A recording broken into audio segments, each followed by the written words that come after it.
예, 수고하셨습니다. 마지막 순서입니다. 너무 오래 기다리셨습니다. 열린 우리당의 최재천 간사직을 맡고 계시는 항상 순번을 다른 분들 앞에 두시고 맨 마지막에 하시는데 시간을 갖고 질의하시죠. 네, 최재천입니다. 우리 존경하는 천 대표님께서 제가 하고 싶은 질문을 하셔가지고 연이어서 하겠습니다. 저도 마찬가지로 생각합니다.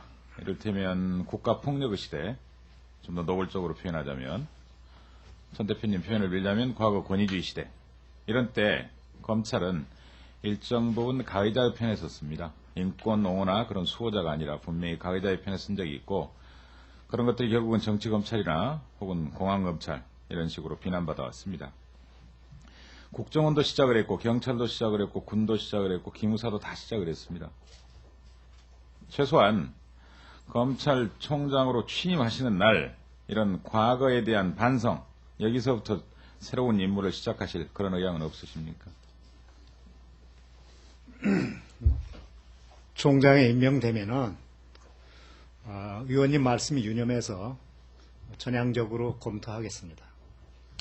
지금 시민단체들은 강기훈 씨 유서 대필 사건, 물론 시민단체는 강기훈 씨 유서 대필 조작 사건이라고 그럽니다.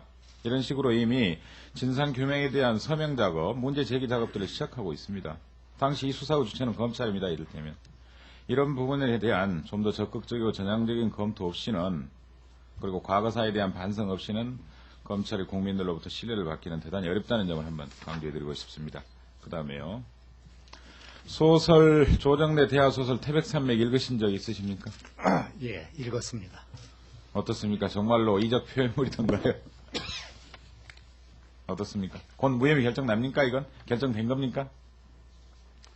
아직은 결정이 안 된 걸로 알고 있습니다.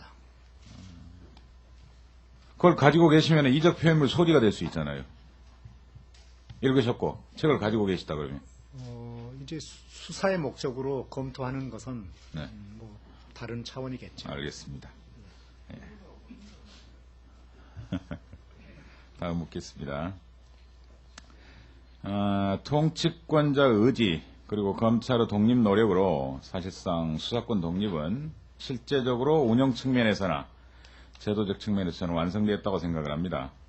그리고 과거 통치권자의 검찰 또는 정치검찰에서 이제 국민의 검찰로 넘어와야 되는 그런 시대에 우리는 와 있는데, 지금 제 생각은 국민의 검찰까지는 아직까지 오지 못하고 이런 염려를 갖게 됩니다. 검찰을 위한, 검찰의 검찰, 자기 만족적인 검찰, 검찰 자체 조직을 위한 검찰, 이런 느낌들을 간혹 받게 되는데, 여기 이런 의견에 대해서 어떻게 생각하십니까?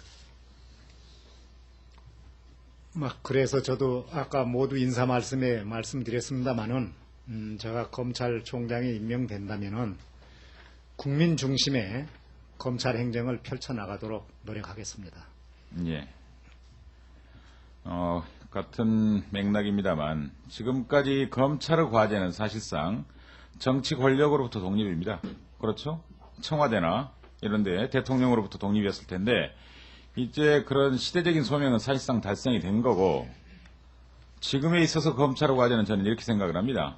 기능을 재조정하고 국민의 검찰에 맞는 새로운 목표 설정이 새로운 과제라고 생각을 합니다. 이를테면 저는 대단히 어려운 시기에 우리 김 총장께서 총장을 맡게 되셨다고 생각을 합니다만은 이렇습니다.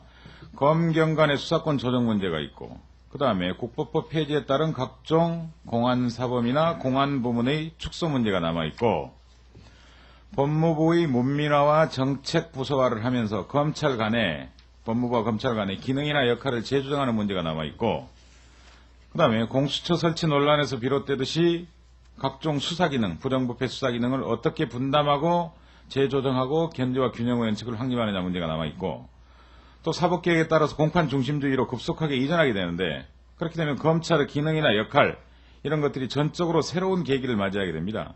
따라서 전에는 외부적 간섭으로부터 방어적 기능을 검찰총장이 잘 수행하면 됐지만, 이제는 이런 기능 재조정, 새로운 목표에 따른 검찰의 임무 설정, 이런 것들이 새로운 검찰총장의 중요한 과제가 될 것 같은데, 여기에 대한 어떤 목표, 의지 한번 말씀해 주십시오. 의원님 지적에 전적으로 공감을 표시합니다. 앞으로 이 검찰총장이 되면은 새 시대에 맞는 선진 검찰상을 구형해 나가겠습니다. 구체적인 것으로는 우리가 그동안 자백 편중의 수사를 해왔다면은 이제 자백 편중의 수사를 지향하고 과학 수사를 펼쳐나가도록 하겠습니다. 그러한 대안으로 이제 금년 4월부터 대검찰청에 과학수사기획관실을 만들어서 거기에 전문 인력을 배치하고 여러 가지 과학적인 수사 방법, 예컨대 과거에 써왔던 감정 감식 방법을 최첨단 방법으로 바꾸고 또 새로이 우리가 쓰고 있는 통신기기, 컴퓨터 등을 이용한 최첨단 기법, 그리고 뇌파 탐지기 등을 이용한 심리 분석 방법 도입, 그 다음에 신문 기술의 과학화 등 네 가지의 기본 목표를 정해서 수사의 과학화를 이루도록 노력하겠습니다. 예. 비슷한 질문입니다만 이렇습니다. 지금 검찰의 독립이 저는 자칫 오해되는 그런 경우도 종종 있다고 생각을 합니다. 얼마 전에 법무부에서 저한테 전해준 의회 통제 관련 독일 헌법재판소 판례를 보면 이렇습니다. 수사 및 소추 영역에서 법무부 장관의 지휘권 밖에 있고 의회에 대해서도 책임지지 않는 독립된 수사기관이 수사 및 소추 권한을 행사하는 것은 자칫 민주적 법치국가 원리에 반해서 위헌 가능성이 있다. 이런 말이 있습니다. 그래서 검찰이 독립을 강조하는 건 당연한 겁니다. 그렇지만 검찰이 정치적 책임을 져야 될 법무부 장관의 지휘권 밖에 나가 있는 것, 이건 헌법상 원리에 맞지 않다는 겁니다. 동의하시죠? 그렇습니다. 예. 그런데 간혹 독립들이 그야말로 모든 어떤 정치적 책임으로부터 독립, 이것까지도 강조되는 경우가 있는데 저는 그 점에 대해서 개별 사건에 대한 간섭은 없어야 되지만 한 국가의 정치적인 흐름이나 그 다음에 참여와 분권 같은 그런 한 국가의 통치 목표, 여기에 대해서는 검찰 조직도 충실해야 된다.